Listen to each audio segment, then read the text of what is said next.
Hi friends खुलुमबाय नोंथांमोनखौ आंनि ददे ready blog YouTube चेनेलाव आरोबाव फिन खेबसेबाव बरायहरनाय थाबाय। ओमफ्राय नोंथांमोना आंनि भिडिअखौ नायनोसो बासिगोनदां मानो बैसागुनिल' हगारो होननानै माने आं भिडिअखौ गोलाव लादोंमोन नालाय गोलाव हगारबाथ' नोंथांमोना नायनो बागोन ओंखायनो बेखौनो ससे एडिट खालामनानै हगारनाय जाबाय आरो। ओमफ्राय बारदै सिख्ला बैसागि सिख्ला बादायारिफोरखौ नैबेयाव लाबोनाय जाबाय। फार्स्ट राउन्डआव 27 जनमोन, बिनि उनाव टप 10 बासिबाय, बिनि उनाव दा साबाखौ बाव कुइसन सोंसिगोन आरो। ओमफ्राय कुइसना 25 मार्कनि, ओमफ्राय बेयाव जायनो बांसिन हायो बांसिन मार्क मोनो ओमफ्राय बेनो फार्स्ट सेकेन्ड थार्ड मोनसिगोन आरो। ओमफ्राय नै मिटिं जाग्रोदों, ओमफ्राय थौदो बिदिब्ला नोंथांमोना नायलांबाय थादो। आरो मोनसे खोथा लोगोफोर, अन्नानै जायफोर आंनि चेनेलखौ साबस्क्राइब खालामाखै प्लिज अन्नानै लाइक शेयार कमेन्ट साबस्क्राइब खालामनानै ला। 87 बिजिता ब्रह्म, 83 सस्मिता बर' आरो जोबथारनायाव दं जोंहा 56 जोमै मोसाहारि।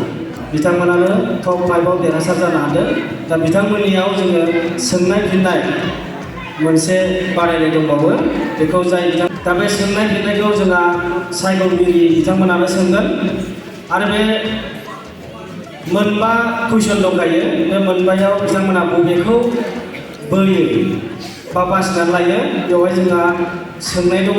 मिथिसार होनो सानदों जोंहा साबानि मोनबा बाहाग दं, बेवहायनो गुबुन गुबुन सोंनाय दंखायो। बबेखौ बासिनानै लायो बेखौनो नोंथांमोना बिनिनो कुइसनखौ मोननाय जागोन। दायो जोङो बिखौ नाम्बार हिसाबै साफा गाबज्रिनो सानदों। दा बेवहाय फैनानै जिखुनु मोनसे लांफैनो हागोन। गिबियाव दङ 64 मिरा बर', बिथाङा फैनानै बेवहाय जिखुनु मोनसे थफ्लाखौ लांफैनो हागोन।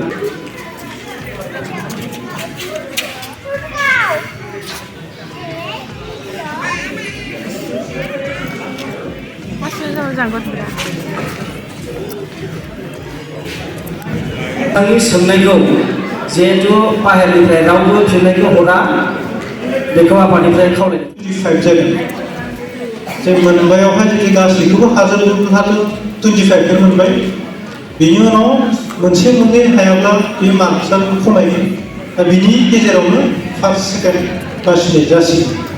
दा 64 बेस्ट नाम्बारनि फालायाव गोग्लैदों। गिबियावनो सोंथि,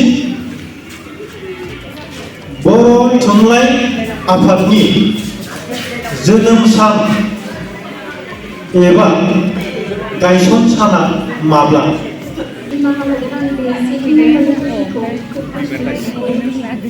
नेक्स्ट सारा बे जागोन 16 नभेम्बर 1952 मायथाइ। बैसागु आफादनि आथिखालनि आफादगिरिया सोर?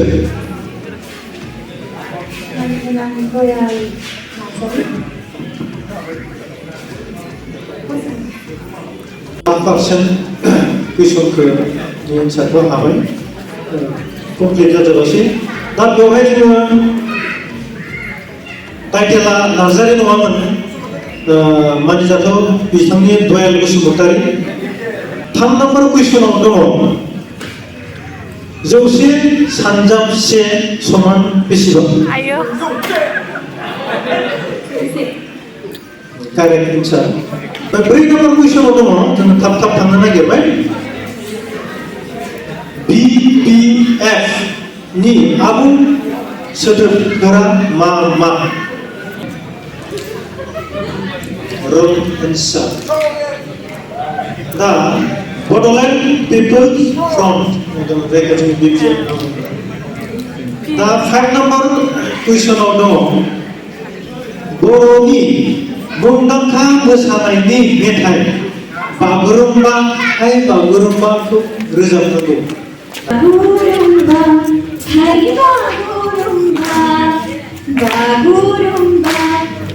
बागुरुम्बा जानो आगोला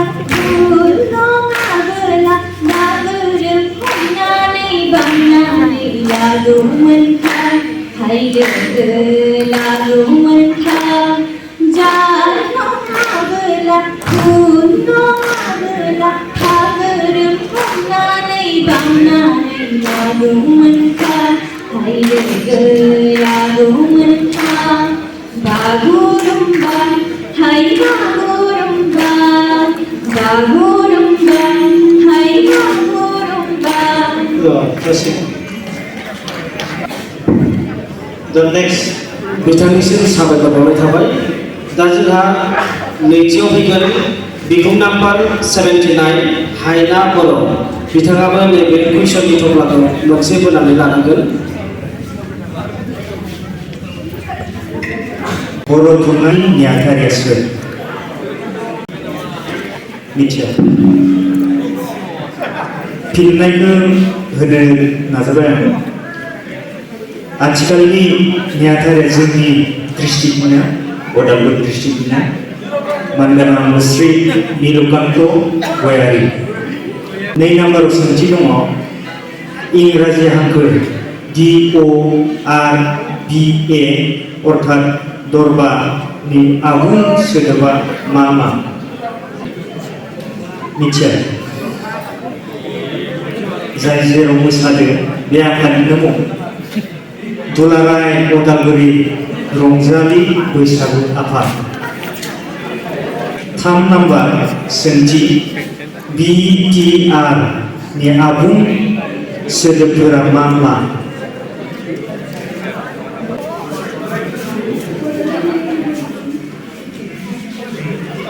जाबाय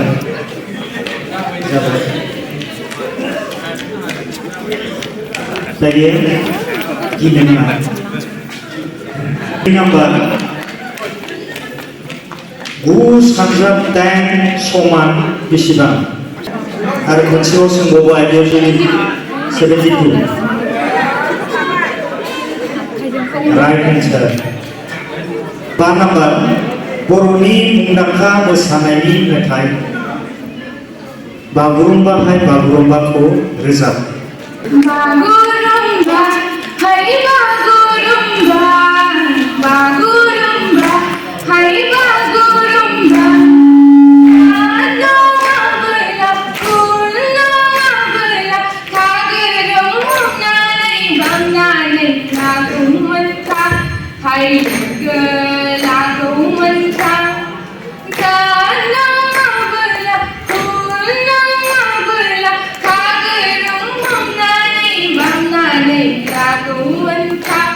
हाय लोगो लागौमोनथां बागुरुम्बा हाय बागुरुम्बा बागुरुम्बा हाय बागुरुम्बा तुलि बारिनि गांसे जोंनि लागोआलाय गांसे गोसो जारिजों मोसादे बायदेमलाय सिदेमलाय मोसादे हाय मोसादे जासिगोन दा थामथियाव दं जोंहा बिखुं नाम्बार 87 बिजिता ब्रह्म बिथांखौबो सोंनायनि फिननाय सोंनायनि थफ्लाखौ लाबोनो थाखाय खावलायबाय 87 बिखुं नाम्बारनि फालायाव गोग्लैबाय गिबियावनो उदालगुरि जिल्ला बर' थुनलाइ आफादनि आथिखालनि आफादगिरिया सोर हालाबा हाला हागोनबा बुंबानो जाबाय मा नीलकान्त गयारि रं एन्सार आं एन्सारखौ खोन्थाखानोसै मुस्रि मानिक बसुमतारी मानिक बसुमतारी दा नैथियाव दङ दुलाराय उदालगुरि रंजालि बैसागु आफादनि देग्लायनि सोलिबाय थानाय खुंथाया बेसेबां खेब जाखो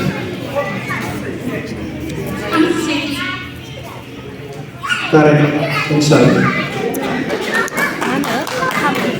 3 नाम्बार कुइसनाव दङ 100 राननाय 4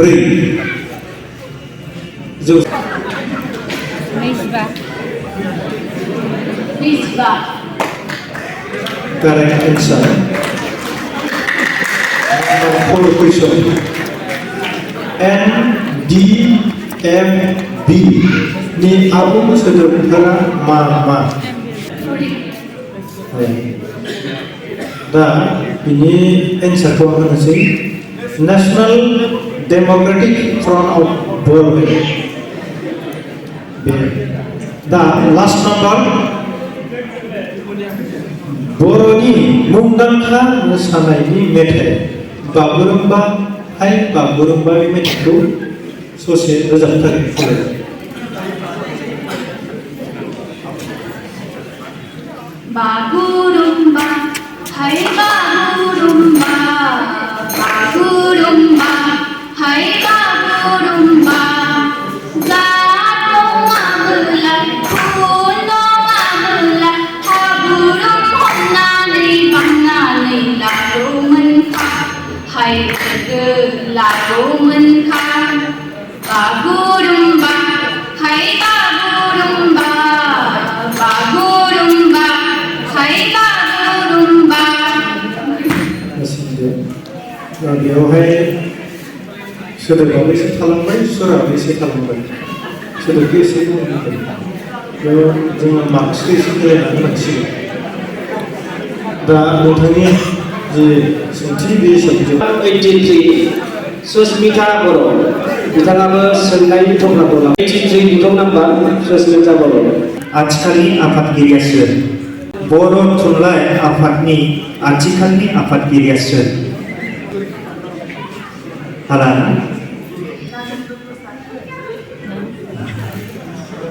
गोरोन्थि जाबाय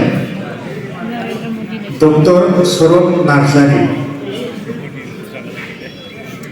दायो नै नाम्बार सोंथि दुलाराय अदालगुरि रंजालि बैसागु आफादनि आथिखालनि नेहाथारिया सोर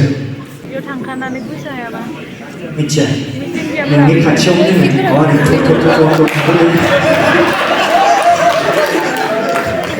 इसिबां खस्थ' अखा बांखा खामानि मावगासिनो आदाया दाखालि पेन्देल बायनायावबो जि गुफुर गाबलायलायथारबाय पेन्देल लुफिनलायबाय आदाखौ सिनायगोन नामखौ मिथियाखै जानांगौ आदाखौ मुस्रि नरजित नार्जारि दायो सोंथि 2 सानजाब 4 सानजाब 0 समान बेसेबां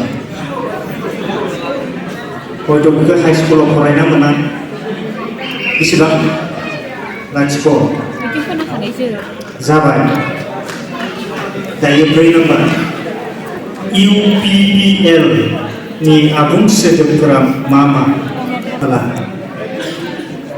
साबायखर थाबाय इउनाइटेड पिपल्स पार्टी लेभेल दायो 5 नाम्बार सोंथि बर'नि मुंदांखा मोसानायनि मेथाइ बागुरुम्बाखौ सुरखौसो माबादोंबा सोरना साबसिन जायो बागुरुम्बा हाय बागुरुम्बा बागुरुम्बा हाय बागुरुम्बा जादोंआबोला खुनोआबोला हाबुरुम हमनानै बांनानै लादोंमोनखा हाय लादोंमोनखा जादोंआबोला खुनोआबोला हाबुरुम हमनानै बांनानै लादोंमोनखा हाय लोगो लादोंमोनखा दुरिबारिनि नायदावसेन दुरिबारिनि जोंनि लागोआलाय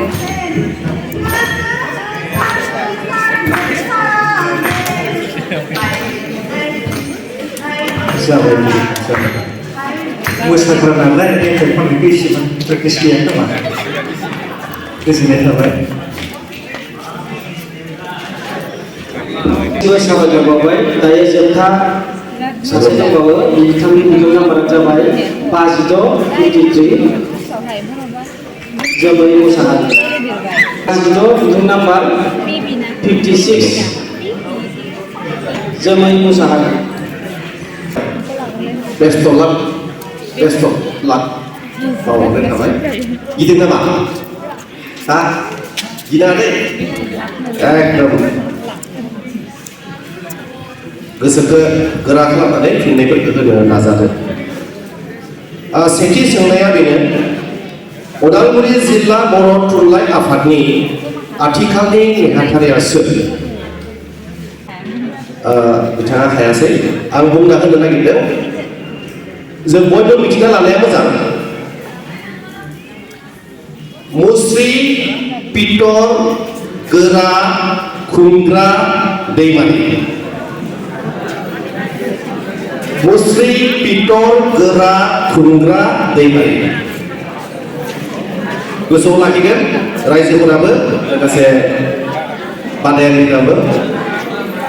नैथि सोंलुआ बेनो दुलाराय उदालगुरि रंजालि बैसागु आफादजों दिहुनजानाय बोसोरारि खुगा लाइसिनि मुङा मा? कारेक्ट एन्सार। कुइसन नम्बर 3 थामथि सोंनाय 1000 दानखं जौसे बेसेबां? माने 1000निफ्राय 100 दानख'ला 900 कारेक्ट एन्सार। ब्रैथि सोंलु BLT नि आबुं सोदोबफोरा मा मा?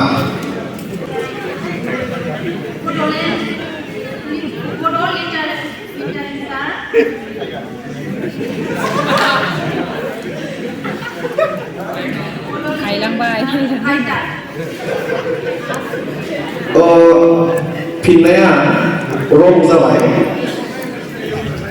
बिसोरो सिनाय हमग्रासोमोन, नटपेड हमग्रा नङामोन। लिटारेचाराव गैया बियो। नै फिननाया नैलै बी माने बड'लेण्ड, एल माने लिबारेशन, टी माने टाइगार। Bodoland liberation tiger. गोसोआव लाखि दे।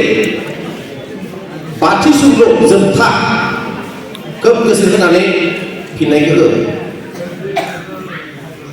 बागुरुम्बा हाय बागुरुम्बा बे मेथाइखौ देलाय खननाय।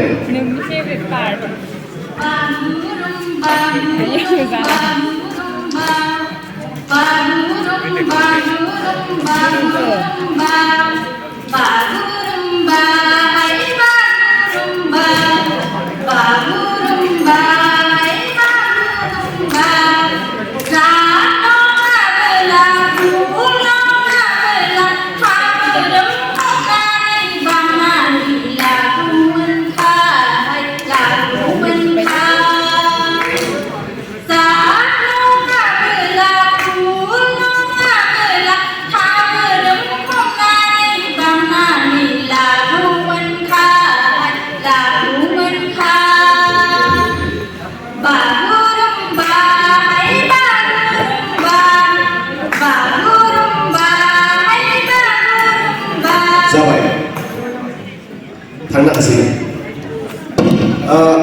बेसेनो बिथांनि सोंलु बाहागोआ। जोंहा बे समाव टप 5नि सोंलुनि हाबाफारिया जोब्बाय। बिथांमोना गाव गावनि मासिखौ लायफिननो हासिगोन। जों दसे उनावनो टप 5निफ्राय सेथि नैथि थामथि